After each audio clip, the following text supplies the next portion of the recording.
Recording. All right. Well, welcome to Contractor Conversations, where we go beyond the numbers and we talk with the trades business owners about what it really takes to build profitable business and a meaningful life. My name is Ryan Berry. I'm a fractional CFO and a business advisor to the home service businesses, to contractors, tradesmen, tradeswomen. And on Contractor Conversations, this is where we speak to the CEOs of these businesses, the plumbers, the electricians, the HVAC professionals, painters, carpenters, landscapers, you name it. We talk about the good, the bad, and the ugly, about their businesses and their lives outside of the business and everything in between. On this show, we don't just talk about the business, we talk about the journey as well, how you got here, what drives you, and how you balance all of that together. Today, I'm joined by Hayden Buckley. He is a co owner of Atlas Plumbing just outside of Cleveland, Ohio. And Hayden, I'm really glad to have you on the call today. Thanks for having me. So let's just start at the beginning. I kind of want to get to the bottom of your story, right? Like how you got into this line of work. And so give us a little background about just kind of how you went from where you were to what you're doing today with Jeff and your business partner at Atlas. It's a really long story. I out of out of high school, I didn't really know that I wanted to go into construction. I tried a bunch of different stuff, and I landed in construction. I've always kind of had a an engineering geared mindset, so I kind of used that to my strength. And I went to college for construction engineering, and I ended up dropping out of college to take a job traveling the country building greenhouses. And when that didn't work out, I went and I I took an opportunity to start as a plumbing apprentice at my buddy's company, and it just stuck. That was 10 years ago now. So you got the itch for plumbing, you've kind of got a background in like all kinds of construction trades, I think, right?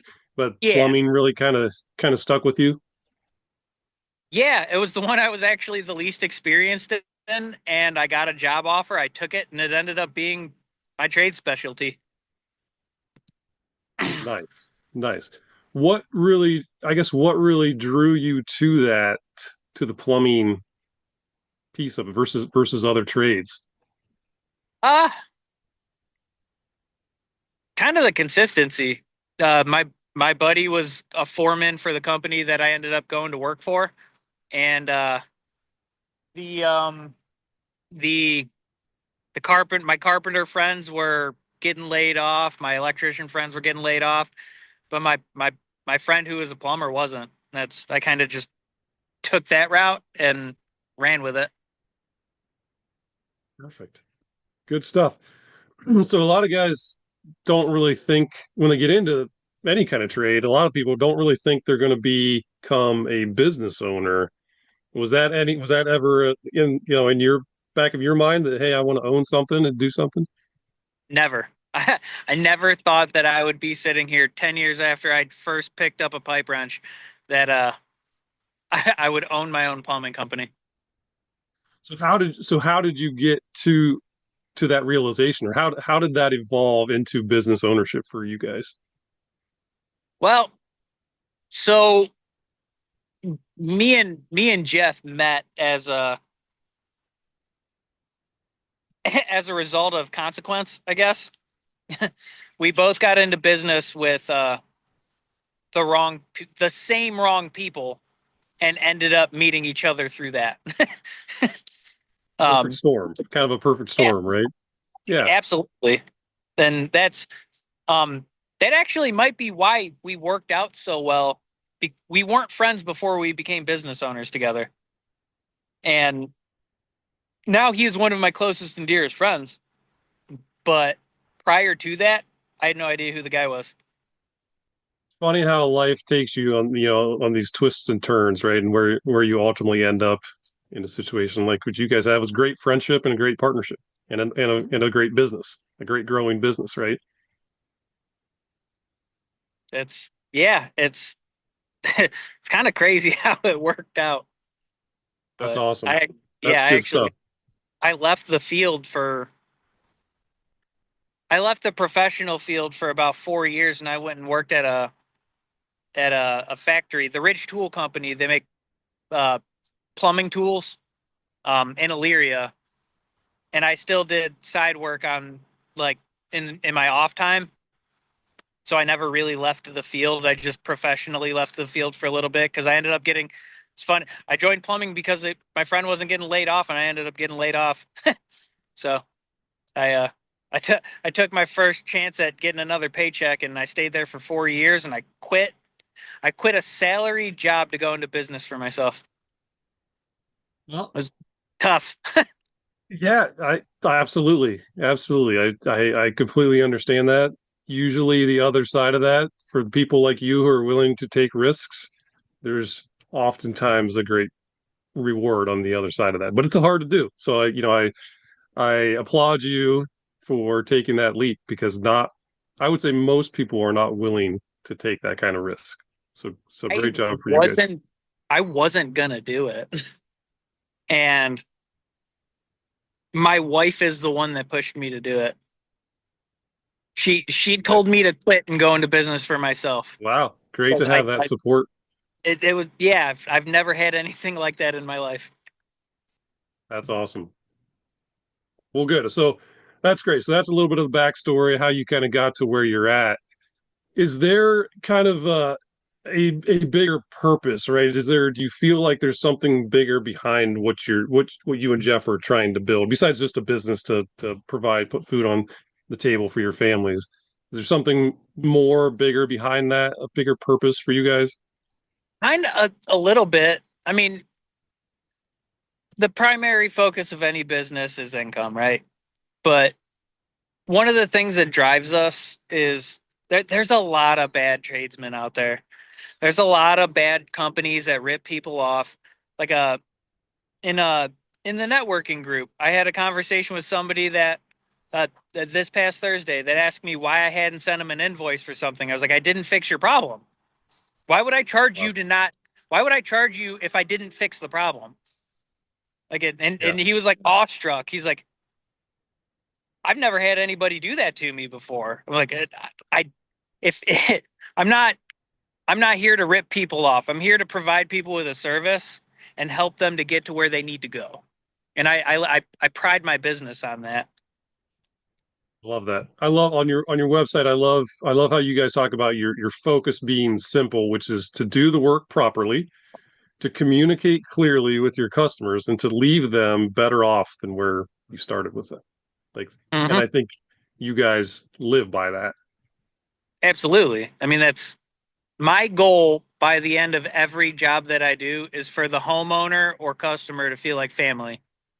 I don't I don't want there to be any animosity. I want them to trust me to refer them to their friends and family and call me back if something happens. I don't want to be one of those statistics. Yes, absolutely. That's good stuff. So that's kind of that's kind of the purpose, the impact. You guys are making an impact. You're being good, ethical business owners and doing the right thing, which is amazing, and I love that.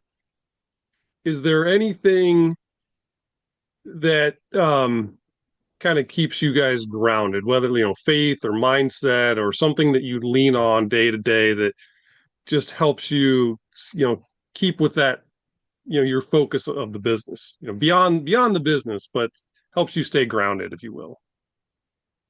For me personally, my faith is one of the things that keeps me grounded. Um, Jeff, not so much. Jeff has a very large family, and he is the rock in his family. He my business partner Jeff. Um, right when we started the company, his niece and twin nephews landed on his doorstep, and Wow. he had the choice of saying I can help for the time being, and then they might end up in the system split up, or take in his niece and nephews, and that's what he did.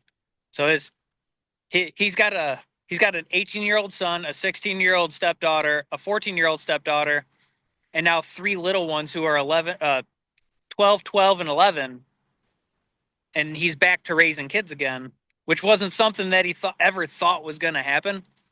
Yeah. And Wow. he's for the amount of stress that that man deals with on a daily basis. I feel like he handles it very well, and he knows what his purpose is, and he knows why he's here. That's It's good amazing. to have someone like that in my corner.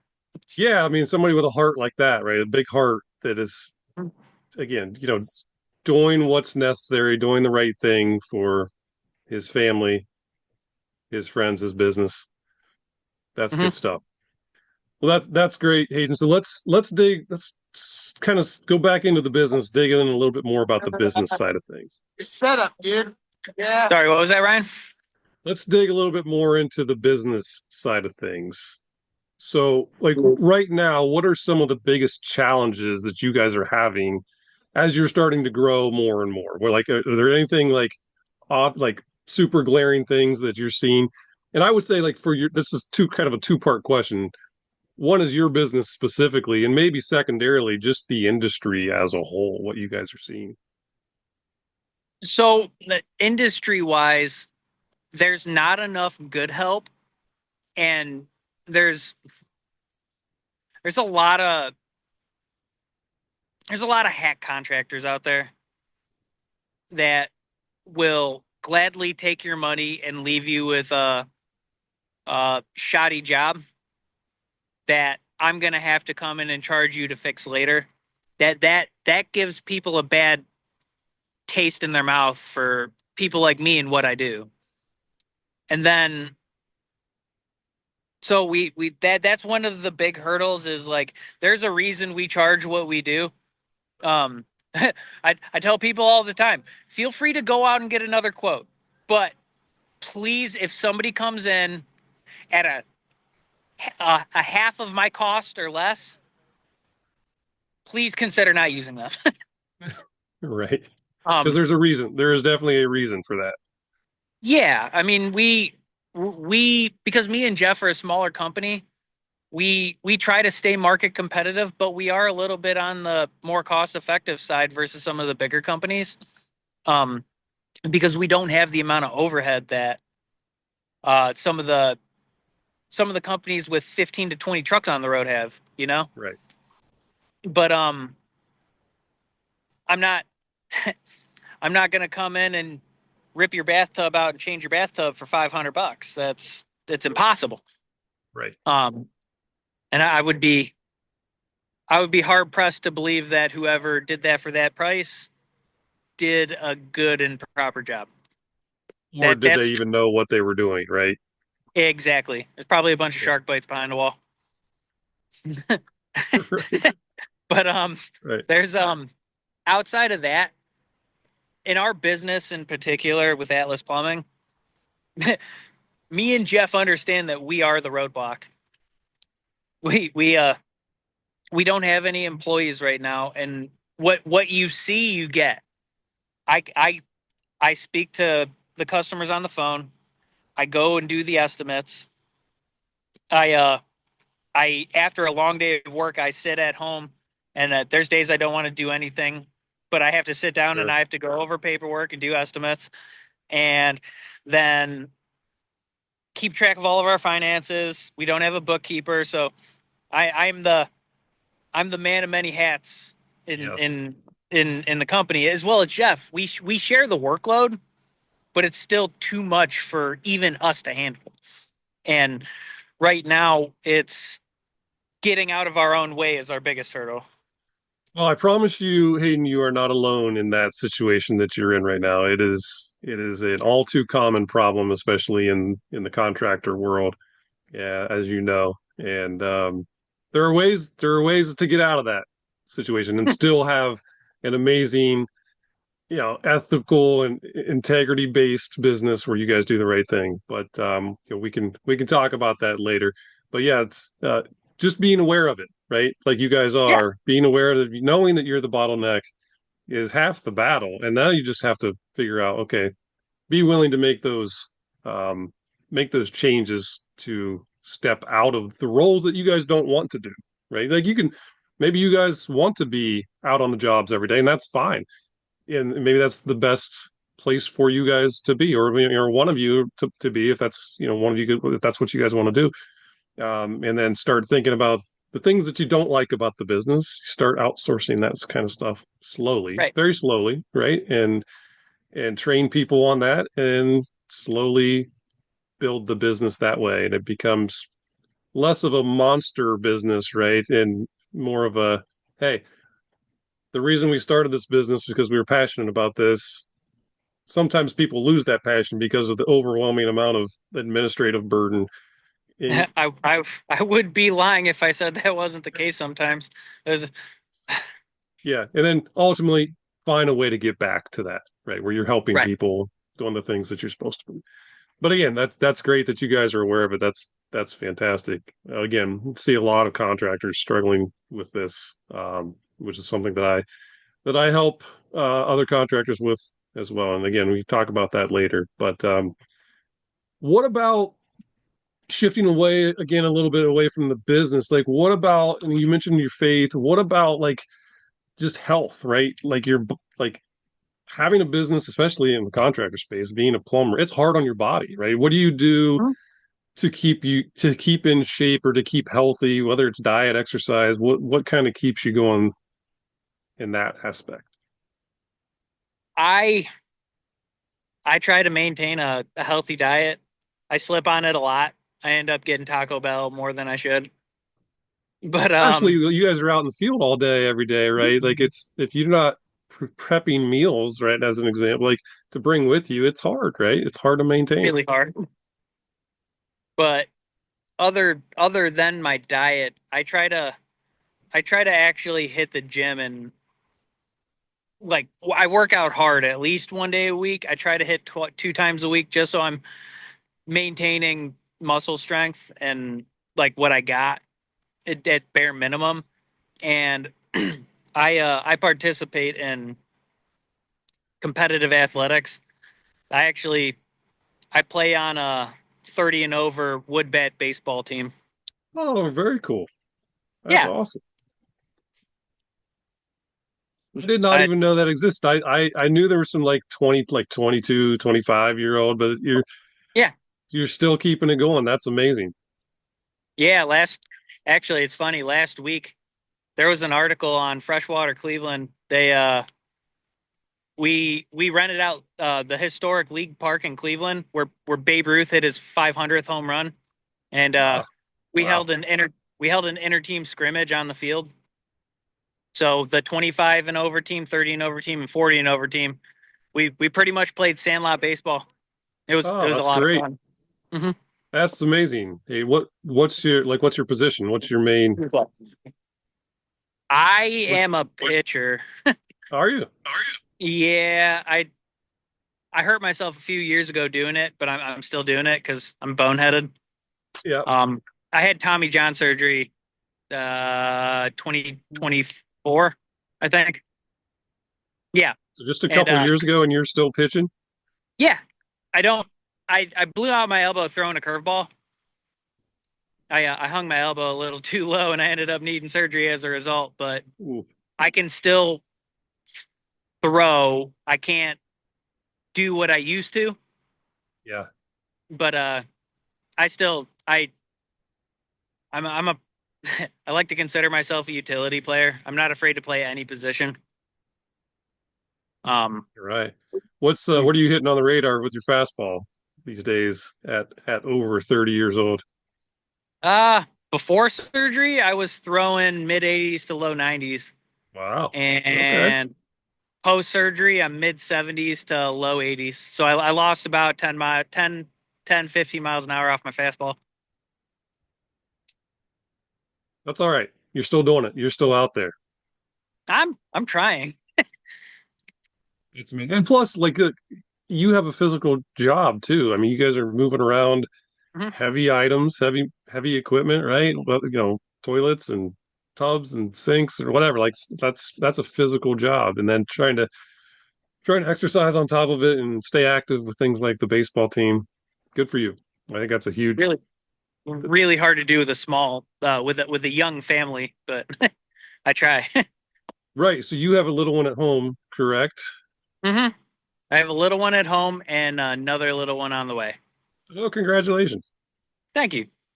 That's amazing. So yeah, it's going to get even busier for you, right? Oh yeah. So It's let's talk about that. Let's talk about balance because that's another key aspect of life, right? And work and relationships and you're married, you have a little one and you're going to have another little one. So how do you balance all of that? And does all of this, the balancing of all of this, how has it impacted your marriage and your relationship with your little one? It's a daughter, right? You have a young daughter? yep. Um the I've in my single years, I did the whole work as much as I can when I can thing. And I learned at a very young age that if I'm not happy, but I'm doing something, why? And I kind of translate that back into my life now, especially with my family. And I, me and Jeff get into it sometimes. We're shutting the job down. I'm going home. I'm not, I like to have an end goal or I like to have an end time for the day. I don't like just working until the job's done and I get home at 8, 9 o'clock, 4 days a week. There's certain instances as a plumber, if I kill somebody's water in their house, I can't leave them without water. Or if I have an open sewer line or a sewer main in their house, I can't leave that overnight and I have to get that done. Those are outliers. Most of the time, if possible, I try to be home every single night by 5 o'clock so I can give my wife a break and play with my daughter. Love that. I love that. And look, you guys have your own business, so you can make Mhm. those you can make those decisions. You can choose to get home. You can choose to be at ballet practice or gymnastics or softball or whatever your kids are going to get into in the future, right? Right. That's an amazing part of owning your own business and be able to make your own schedule like that Mhm. and keep that balance, right?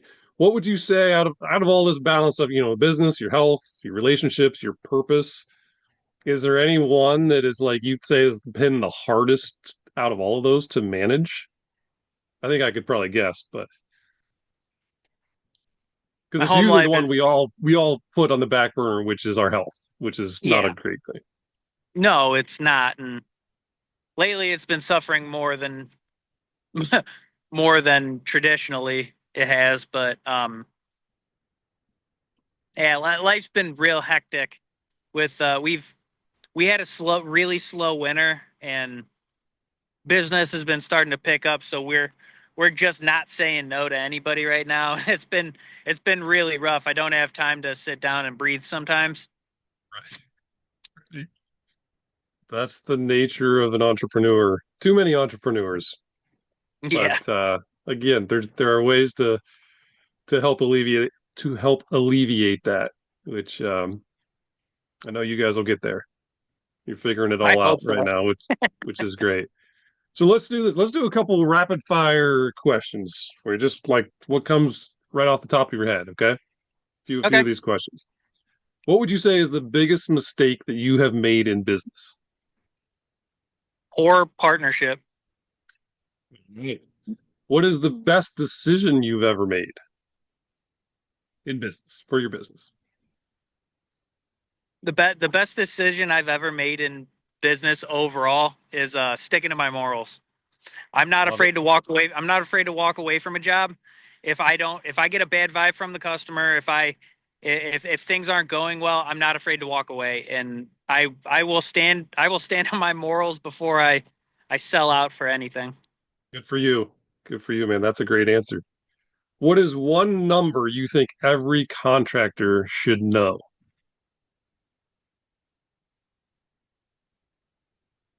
911.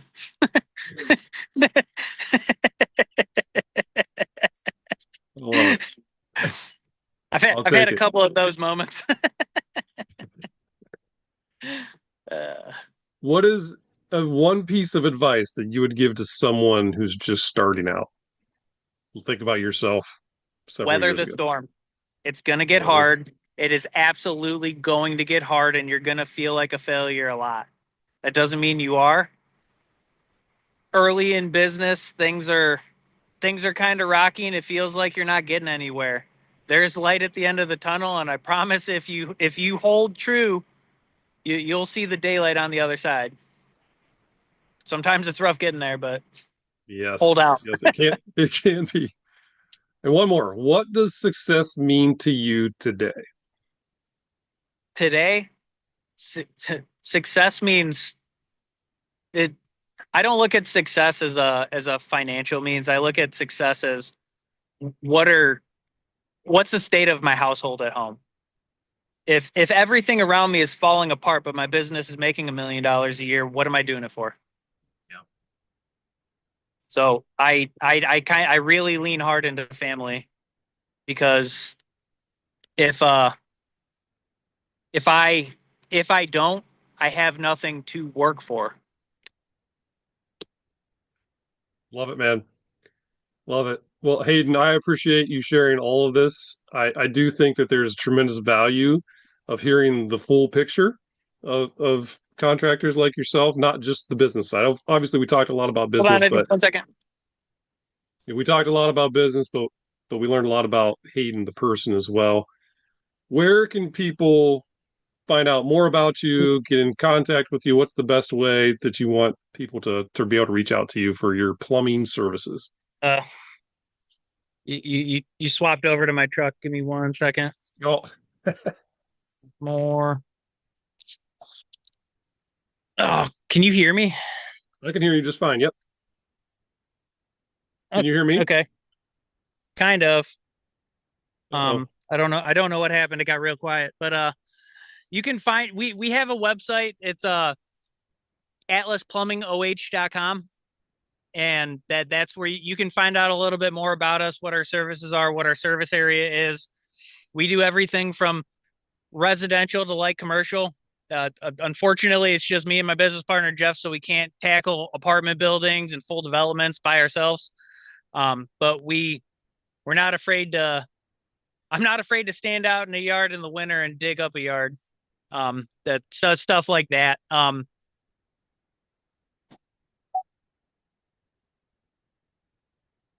lost you now. I can't hear you now, Hayden. Sorry, brother. I hit the button. I shut it off.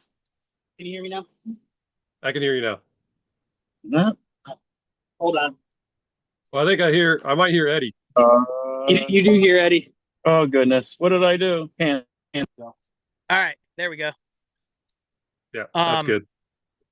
um, All right, so atlasplumbingoh.com is the best way they can reach out to you, phone number, email, contact form, something like that on your website. yep, that's Perfect. the easiest way. Um, our phone number's on there. Reach out via email or phone call, text message. We we get back. We usually respond within the hour. So if anybody has anything pressing, don't be afraid to reach out. Perfect. Perfect. Okay, so for those listening, if you're a contractor trying to get a better handle on your cash flow, your profitability, your margins, your processes, or to just gain clarity around the business, that's exactly what I help people with. You can go to ramcfo.com, RAMMCFO.com, to learn more about me and my business, and you can book a call with me there. But Hayden, thank you again for being on Contractor Conversations. I think this was a great call. Thanks again for being here. Yeah. Thanks for having me. I appreciate it.